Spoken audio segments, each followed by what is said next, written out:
Assalamualaikum warahmatullahi wabarakatuh. Shalom, Om Swastiastu, Namo Buddhaya, salam kebajikan, dan salam untuk kita semua. Good morning, my name is Suchara Marini. Today I will present about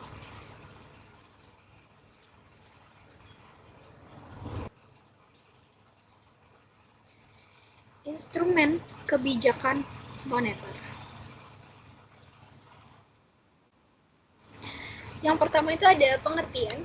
Nah, pengertian dari instrumen kebijakan moneter ini adalah alat yang digunakan oleh Bank Sentral atau BI untuk mengatur jumlah uang yang beredar, menjaga kestabilan harga, dan mendorong pertumbuhan ekonomi.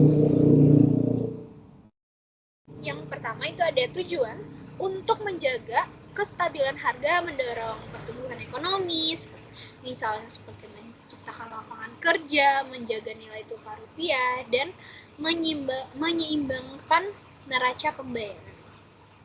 Itu tujuan dari instrumen kebijakan moneter. Yang kedua ada instrumen kebijakan moneter. Yang pertama itu ada operasi pasar terbuka. Nah, operasi pasar terbuka ini kegiatannya itu untuk mengatur jumlah uang yang beredar melalui jual beli surat berharga. Tujuannya untuk mengatur jumlah uang beredar. Yang kedua ada fasilitas diskonto. Nah, fasilitas ini berkegiatan penetapan suku bunga pinjaman dari BI ke bank umum. Nah, tujuannya itu untuk mengendalikan minat bank meminjam uang dan menyalurkan kreditnya. Yang ketiga ada cadangan wajib minimum (GWM). Cadangan wajib minimum ini menentukan jumlah dana yang wajib disimpan oleh bank di BI. Tujuannya tuh untuk mengontrol likuiditas bank. Nah, uang yang bisa dipinjam seperti itu.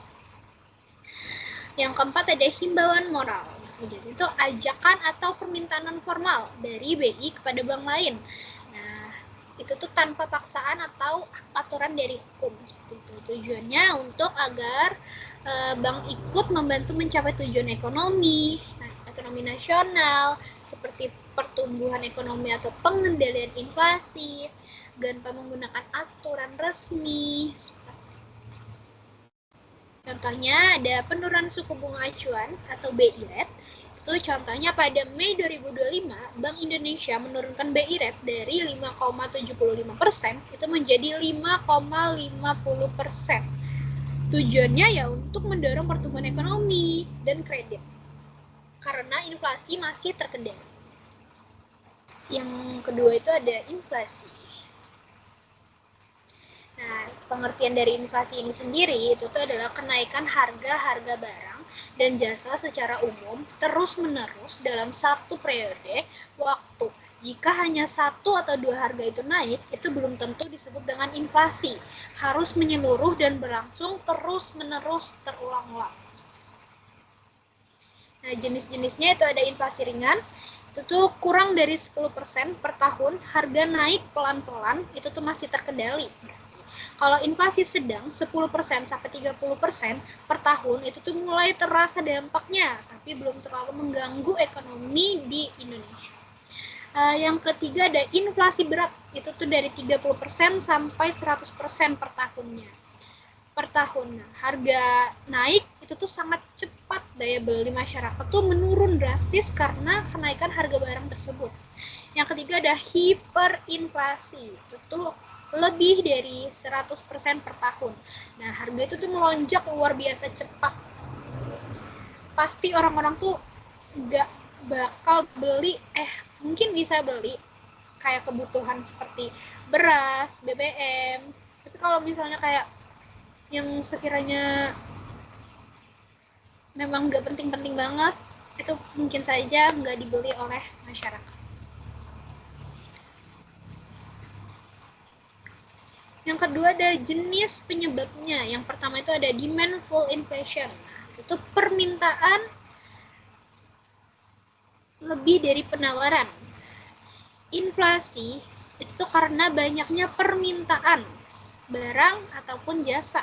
Tapi pasokannya itu terbatas. Inflasi tinggi karena kita belanja banyak. Karena kalau kita belanja banyak, inflasi itu naik karena kebanyakan permintaan barang dan jasa.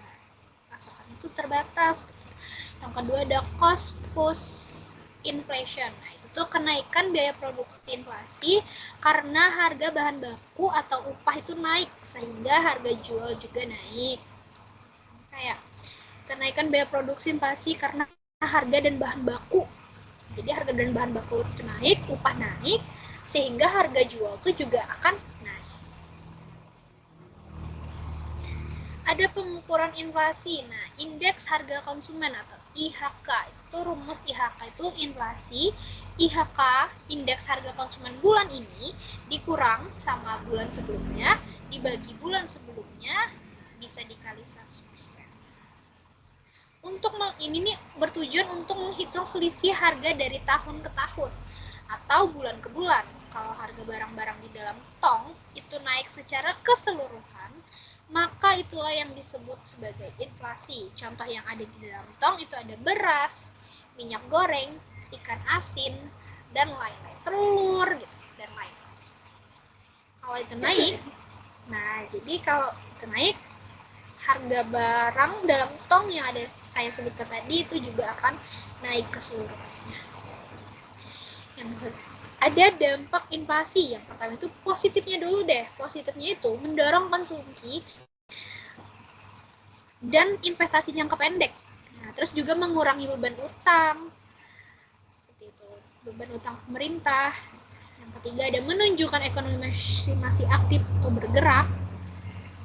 Yang keempat itu meningkatkan keuntungan perusahaan dalam jangka pendek. Negatifnya daya beli masyarakat itu pasti menurun. Yang kedua juga ketidakpastian ekonomi. Yang ketiga kesenjangan meningkat. Kesenjangan sosial itu jadinya meningkat. Yang keempat ada biaya hidup jadi naik. Yang kelima nilai tabungan juga menurun. Kenapa bisa nilai tabungan menurun? Karena kalau inflasi naik, orang-orang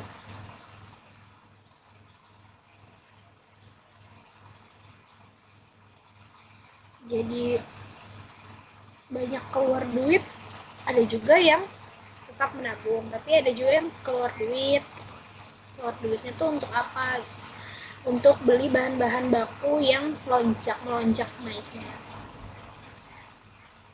Kesimpulannya, inflasi adalah kenaikan harga barang dan jasa secara umum terus-menerus dalam satu periode yang dapat terjadi karena peningkatan permintaan, demand, pull, kenaikan biaya produksi, cost push, inflasi diukur menggunakan indeks harga konsumen yang dibagi berdasarkan tahun dasar sebagai acuan perbandingan harga. Dampaknya bisa positif seperti mendorong konsumsi dan investasi, tapi juga dapat merugikan jika tidak terkendali karena menurunkan daya beli masyarakat, meningkatkan biaya hidup, serta menimbulkan ketidakpastian ekonomi.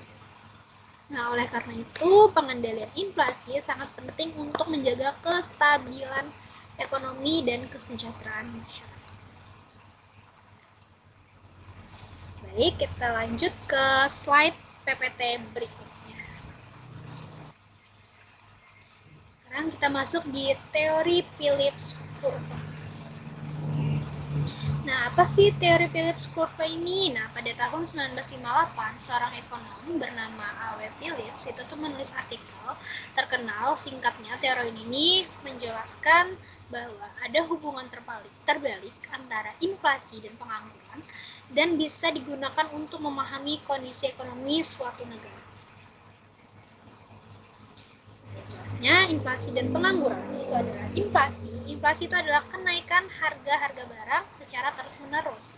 Sedangkan pengangguran itu adalah orang yang tidak bekerja dan orang yang sedang mencari pekerjaan. Nah, hubungan antara inflasi dan pengangguran yaitu dalam jangka pendek, inflasi dan pengangguran itu berbanding terbalik. Saat pengangguran itu turun, inflasi naik, dan sebaliknya, saat inflasi naik, pengangguran itu turun. Nah, dalam jangka panjangnya, hubungan ini tidak berlaku karena masyarakat itu menyesuaikan ekspektasinya terhadap inflasi. Ada kurva jangka pendek. Nah, bisa kita lihat kurva melengkung dari kiri ke atas, kanan bawah menunjukkan hubungan negatif atau trade-off antara inflasi dan pengangguran dalam jangka pendek. Titik U1 dan I1. Atau bisa disebut P1. Nah, pengangguran, yang ini pengangguran. Pengangguran rendah itu U, dan inflasi tinggi itu adalah P atau I. Jadi saat pengangguran itu rendah, inflasi itu tinggi. Nah, saat inflasi itu rendah, penganggurannya rendah. Saat pengangguran itu tinggi, Nah, ini pengangguran saat ini. Nah, saat inflasi itu tinggi, pengangguran rendah. Saat inflasi itu turun, pengangguran tinggi.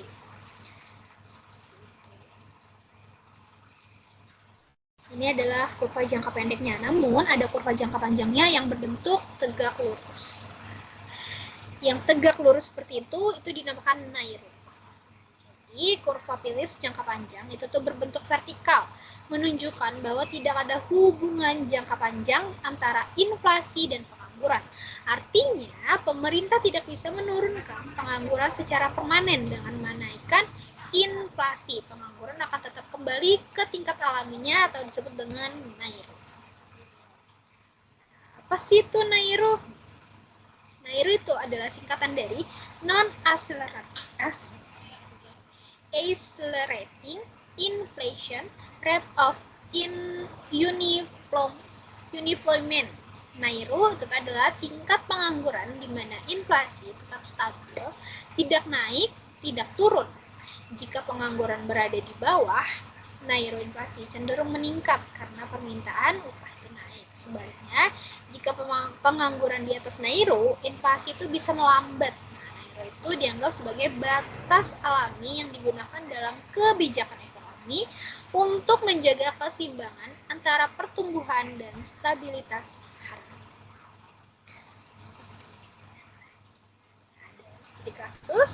Studi kasusnya itu ada studi kasus krisis ekonomi 1997 hingga 1998 di Indonesia menunjukkan bahwa inflasi dan pengangguran bisa meningkat secara bersamaan, terutama saat terjadi guncangan ekonomi besar seperti Krismon pada saat itu. Krismonnya 1997-1998. Nilai tukar rupiah itu jadinya anjlok tajam, menyebabkan lonjakan harga barang-barang impor dari memicu inflasi tinggi. Itu tuh memicu inflasi tinggi. Nah, di sisi lain, banyak perusahaan yang tingkat pengangguran itu meningkat. Karena apa? Karena bangkrut perusahaannya, nggak bisa bayar karyawan, jadi di PHK besar-besaran. Jadi banyaklah pengangguran meningkat.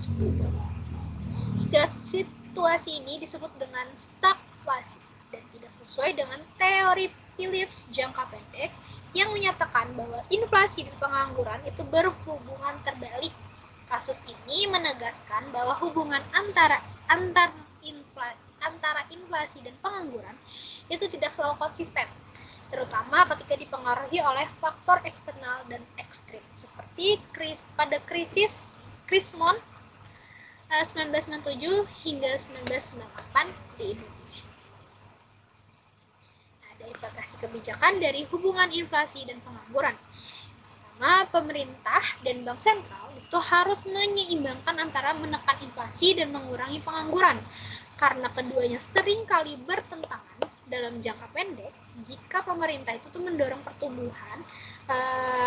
pertumbuhan ekonomi untuk mengurangi pengangguran, nah inflasi itu bisa meningkat. Sebaliknya, jika fokus pada pengendalian inflasi, pengangguran itu bisa naik. Namun dalam jangka panjang, hubungan ini tidak berlaku secara langsung. Karena apa? Karena pengangguran itu tuh akan kembali ke tingkat alaminya yang disebut tadi dengan Nairo. Dan inflasi justru bisa tetap tinggi jika ekspektasi dikendalikan oleh Karena itu, kebijakan moneter dan fiskal harus berhati-hati agar menciptakan inflasi tinggi tanpa mengurangi pengangguran secara berkelanjutan. Next, kita akan lanjut ke slide PPT yang berikutnya. Baik, kita lanjut di pengertian dan fungsi pasar valuta asing, penentuan nilai tukar, floating, fix, manage float, dan faktor-faktor yang mempengaruhi nilai tukar. Yang pertama, apa sih itu pasar valuta asing atau FALAS? Pasar valuta asing, Forex Exchange Market atau disebut dengan Forex, adalah pasar di mana mata uang dari berbagai negara itu diperdagangkan atau ditukarkan, contohnya menukar rupiah dengan dolar. Seperti misalnya transaksi antara nilai tukar mata uang negara ke negara lain, negara Indonesia ke negara Amerika Serikat.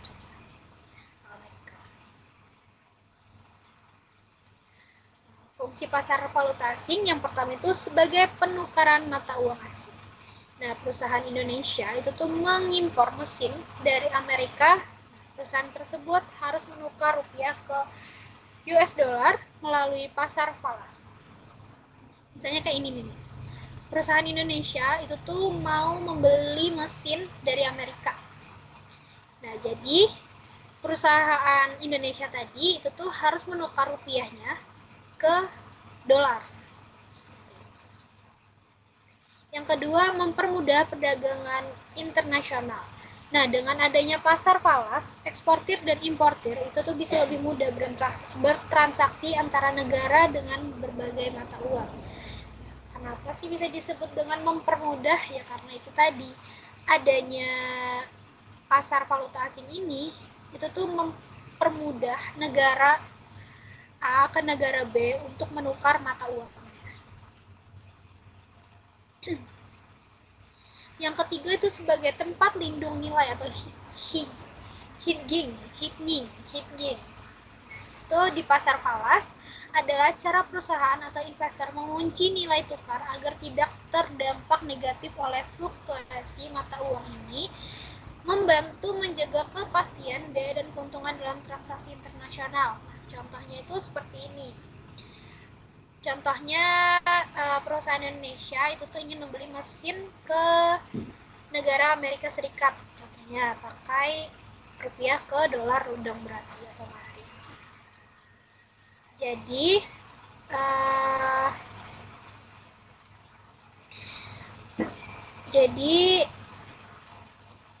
cara perusahaan atau investor mengunci nilai tukar agar tidak terdampak negatif oleh fluktuasi mata uang. Contohnya itu seperti tadi tuh perusahaan Indonesia ingin membeli mesin ke negara Amerika. Nah, habis itu mesin itu tuh misalnya anggap aja seharga 10.000 US dollar. Itu tuh pembayarannya dilakukan dalam 3 bulan lagi. Nah, kamu tuh khawatir. Jadi Indonesia tuh khawatir kalau misalnya nilai tukar rupiah itu akan melemah dalam 3 bulan ke depan. Nah, sehingga harga barang itu bisa menjadi lebih mahal. Jadi kursnya itu berubah. Nah, jadi perusahaan Indonesia itu membuat forward kontrak dalam 3 bulan. Nah, jadi yaitu contohnya kayak akan beli US dollar itu tuh 10.000 tadi, misalnya 10.000 dari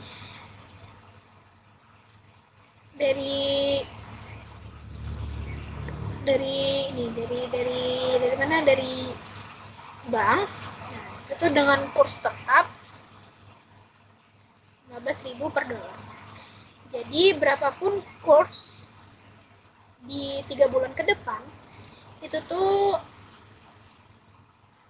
kamu tuh perusahaan Indonesia tadi tuh akan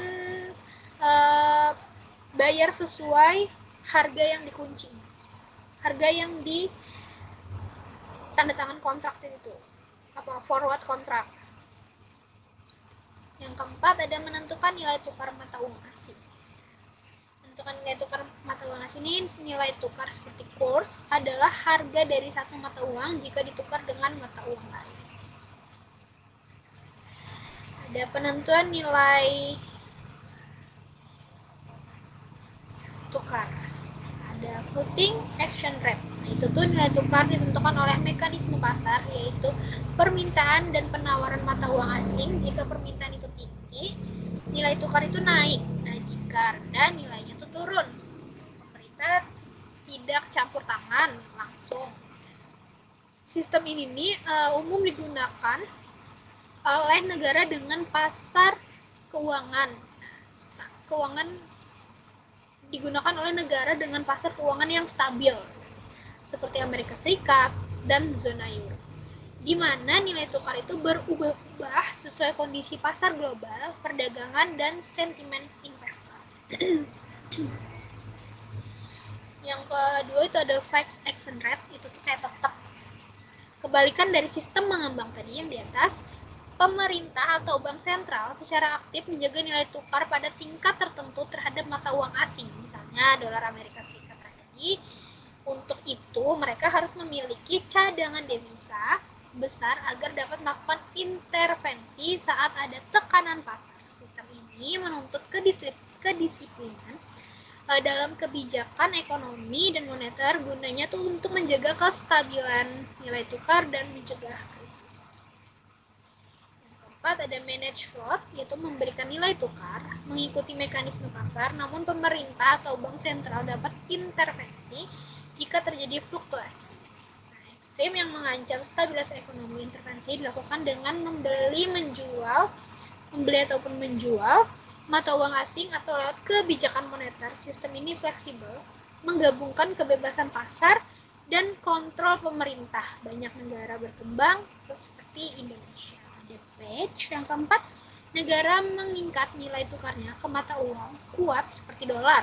Jadi kalau misalnya dolar itu naik, mata uang di negara kita itu ikut naik. Seperti contoh, negara kecil mengikat mata uangnya ke dolar agar stabil dan dipercaya oleh investor. Ada faktor-faktor yang mempengaruhi nilai tukar. Yang pertama itu ada inflasi, yang kedua itu ada suku bunga, yang ketiga ada neraca perdagangan, yang keempat ada stabilitas politik dan ekonomi, yang kelima ada intervensi pemerintah atau bank sentral. Nah, apa sih itu money changer? Nah, money changer itu adalah tempat atau usaha yang menyediakan layanan penukaran mata uang asing atau bisa disebut dengan valuta asing, falas, dengan mata uang lokal atau sebaliknya. Fungsi utama money changer itu adalah menukar mata uang asing untuk keperluan perjalanan, bisnis, atau kebutuhan lainnya. Yang kedua, memberikan kurs jual dan beli mata uang asing sesuai dengan nilai tukar pasar. Yang ketiga, itu tuh mempermudah wisatawan atau pebisnis yang datang dari luar negeri agar bisa bertransaksi dengan mata uang lokal. Baik, kita akan lanjut ke slide berikutnya. Dampak perubahan nilai tukar terhadap perekonomian. Yang pertama itu ada pengertiannya, yaitu nilai tukar adalah harga satu mata uang terhadap mata uang lain. Itu tuh contohnya misalnya 1 US dollar itu tuh sama dengan Rp16.000. Berarti untuk membeli 1 dolar itu membutuhkan uang sebesar Rp16.000. Itu bisa berubah tergantung pada permintaan dan penawaran mata uang, intervensi pemerintah, serta kondisi ekonomi global. Ada 2 jenis perubahan nilai tukar. Yang pertama itu ada apresiasi. Apresiasi ini adalah mata uang domestik itu tuh untuk menguatkan terhadap mata uang asing. Contohnya dari 1 US dollar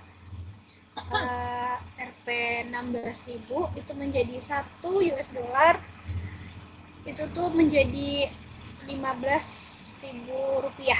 Itu kan menguat tuh. Jadi kalau misalnya kalau yang pertamanya itu dari 1 US dollar itu tuh sama dengan 16.000 rupiah, itu menguat menjadi 1 US dollar tuh kita hanya mengeluarkan 15.000 rupiah saja. Yang kedua ada depresiasi. Nah, depresiasi ini mata uang domestik itu melemah terhadap mata uang asing.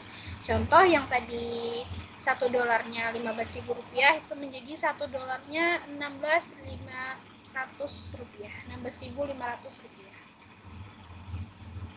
Jadi mata uang tuh melemah. Jadi dengan 1 dolar tuh kita bisa lebih mengeluarkan uang. Jangan 16.000, bisa 17.000 gitu. Jadi kita tuh harus beli 1 US dollar sama dengan 17.000 rupiah. Jadi mata uang kita tuh jadinya melemah. Nah, ada dampak perubahan nilai tukar terhadap perekonomian. Yang pertama itu ada perbedaan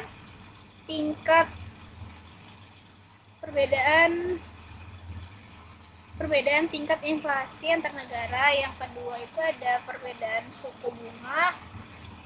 Yang ketiga ada neraca perdagangan ekspor dan impor. Yang keempat ada stabilitas politik dan ekonomi.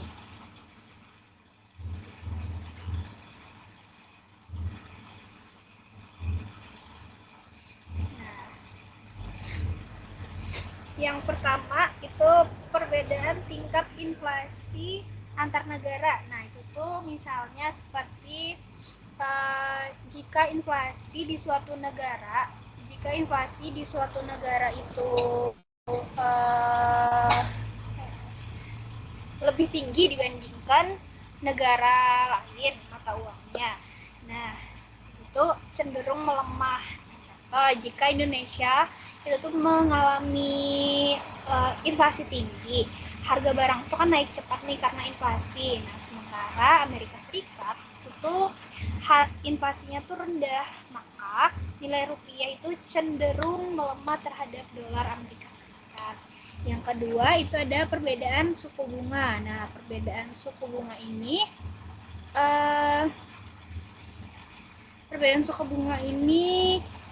negara dengan suku bunga tinggi itu tuh cenderung menarik investor asing. Nah, jika suku bunga Indonesia naik menjadi 7%, sementara di Amerika Serikat itu tetap 5%, maka investor asing akan menaruh uangnya di Indonesia. Permintaan rupiah pun akan naik, rupiah pun akan menguat. Yang ketiga ada neraca perdagangan ekspor dan impor. Nah, ini nih misalnya kayak jika suatu negara ekspornya itu lebih besar daripada impornya, maka permintaan terhadap mata uang itu naik. Nah, nilai tukar tuh jadinya menguat. Contoh misalnya Indonesia tuh kayak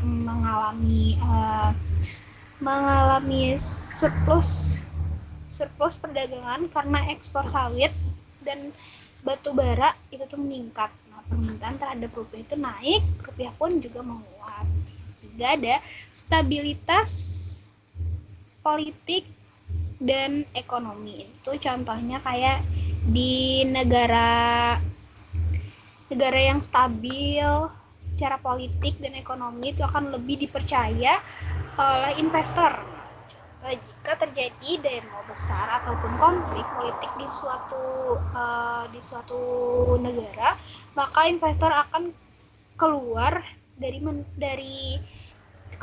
dan menukar mata uang negara tersebut ke dolar.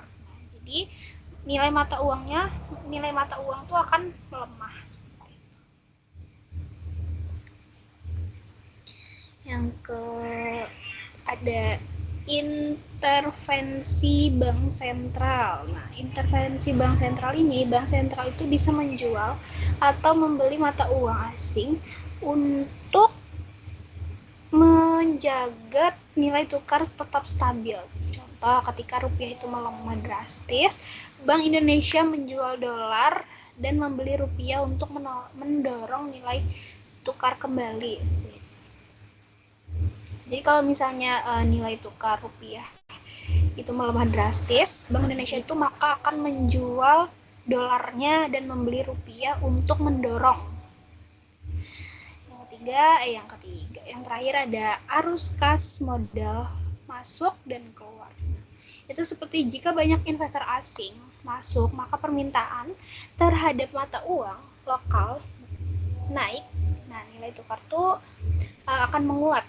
Contoh, misalnya saat di Indonesia dipercaya dan banyak investor asing yang berinvestasi di Indonesia itu masuk ke sektor infrastruktur rupiah itu menguat karena permintaan naik.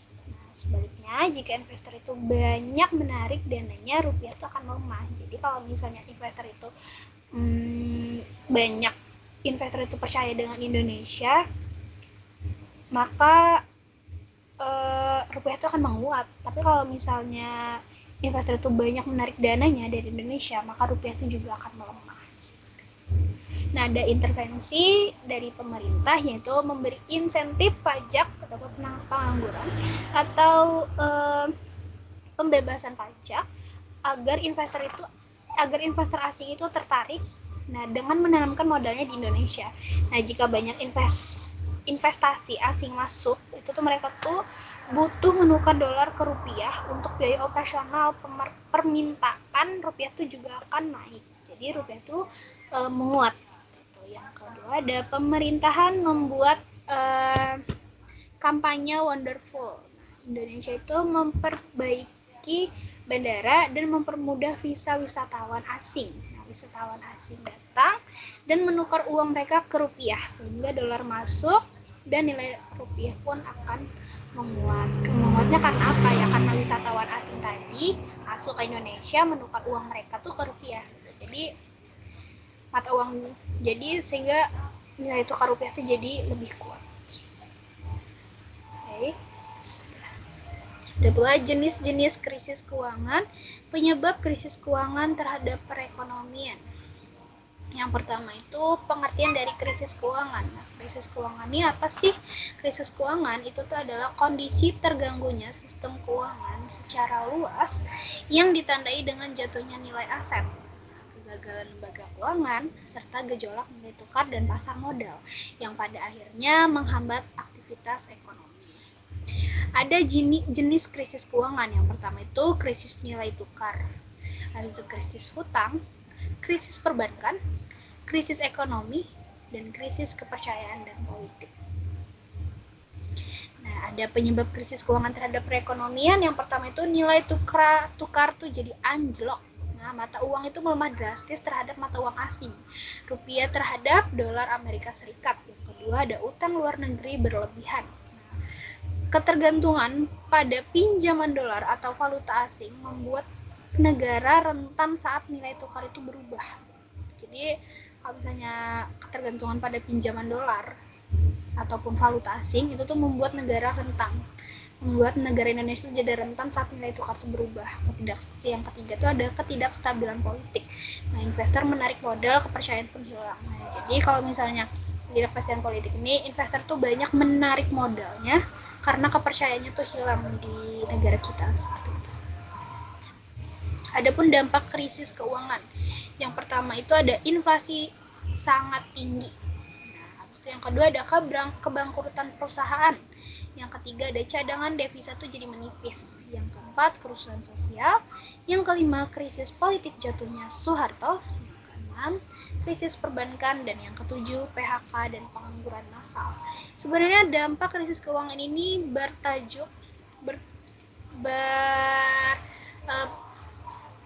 membahas tentang Krismon 1997 hingga 1998. Nah, itu akan dijelaskan di PPT slide terakhir.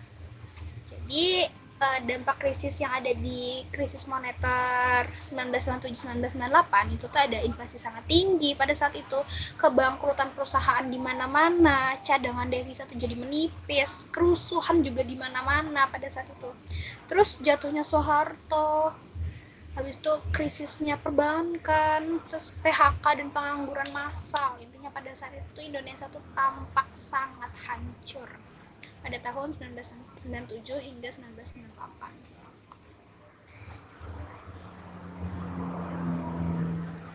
Kita masuk di Krismon 1997-1998. Nah, penyebab utamanya ini pada Juli 1997 itu tuh di Thailand, itu tuh dilanda krisis keuangan, Krismon, krisis moneter.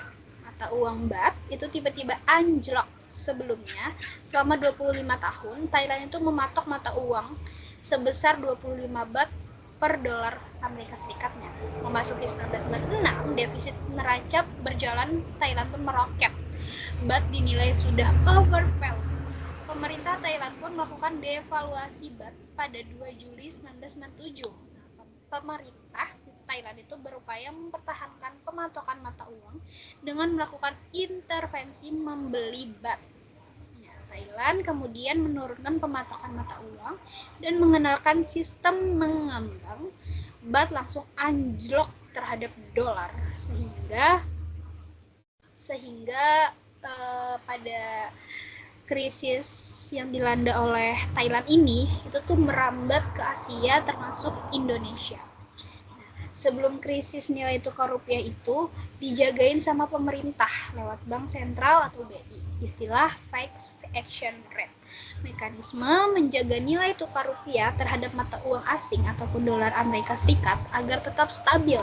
Jadi pada saat itu nilai tukar rupiah itu adalah 2.000 per 1 dolar Amerika Serikat. Nah, sistem ini nih buat nilai tukar rupiah tuh jadi stabil. Tapi ada efek sampingnya, pemerintah pasti ngeluarin cadangan devisa untuk menutup selisih harga atau selisih nilai tukar dari rupiah ke mata uang asing. Nah, dampaknya di Indonesia tuh baru sebatas memperlebar range pergerakan rupiah dari 8% itu menjadi 12%. Setelah kisaran pergerakan rupiah itu diperlebar, mata uang ini malah anjlok hingga 7%. Rupiah tuh makin terpuruk. Pada 14 Agustus 1997, Indonesia akhirnya memutuskan untuk mengembangkan mata uangnya selama Juli hingga Desember 1997.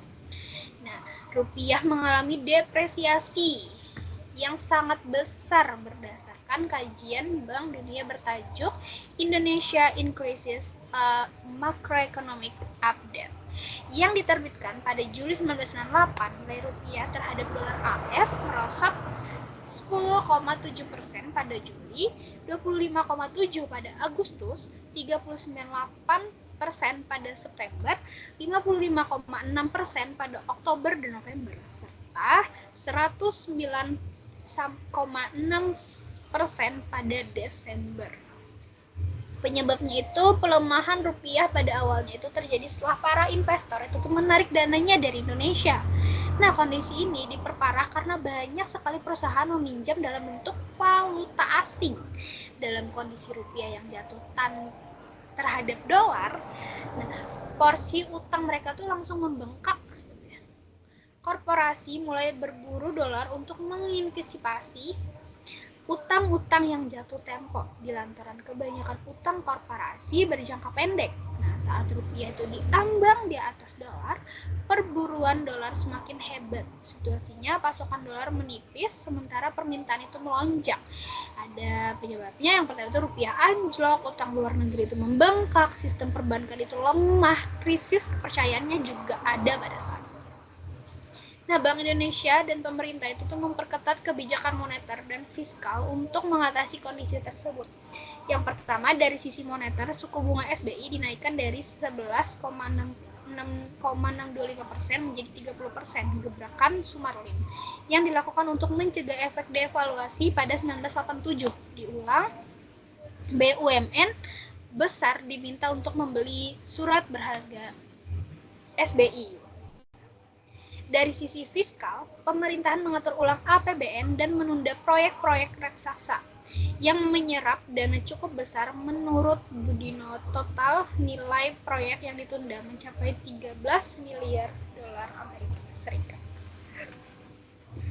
Nah, pemerintahan Soeharto memutuskan untuk meminta pertolongan IMF. Misi IMF datang pada 13 Oktober 1997.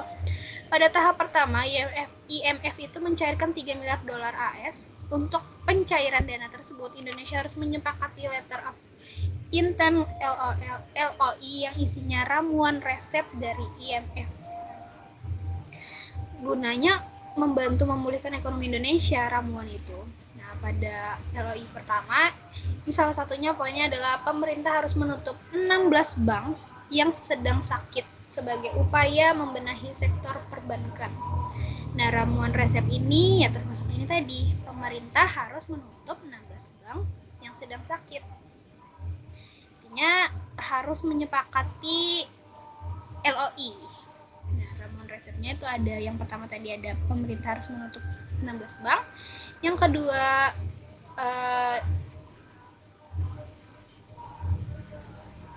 ini menaikkan suku bunga. Terus yang ketiga ada mengatur ulang APBN atau menunda proyek-proyek raksasa.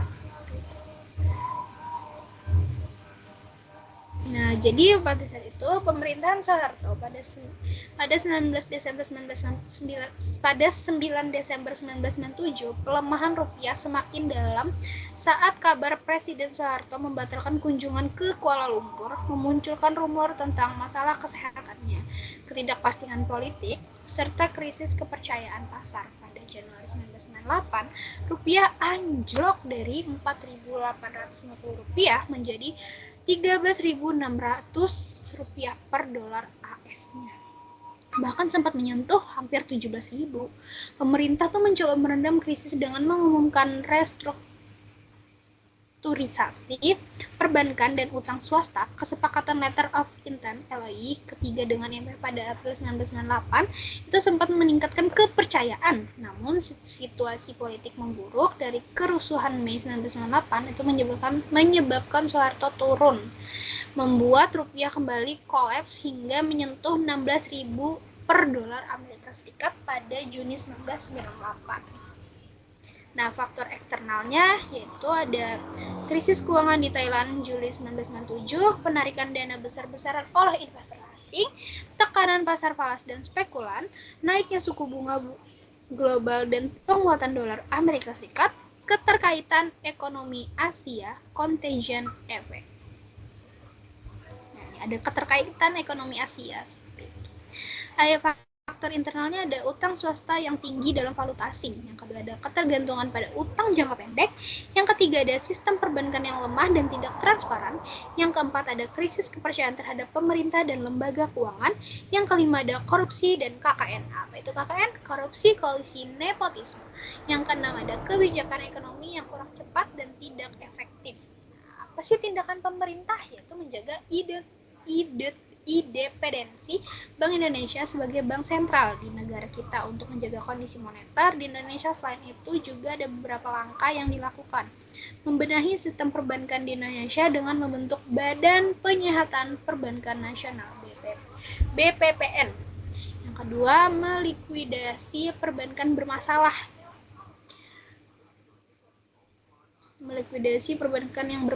Jadi menutup perbankan yang bermasalah. Yang ketiga, menguatkan nilai tukar rupiah. Yang keempat, membentuk lembaga pemantauan dan penyelesaian utang luar negeri.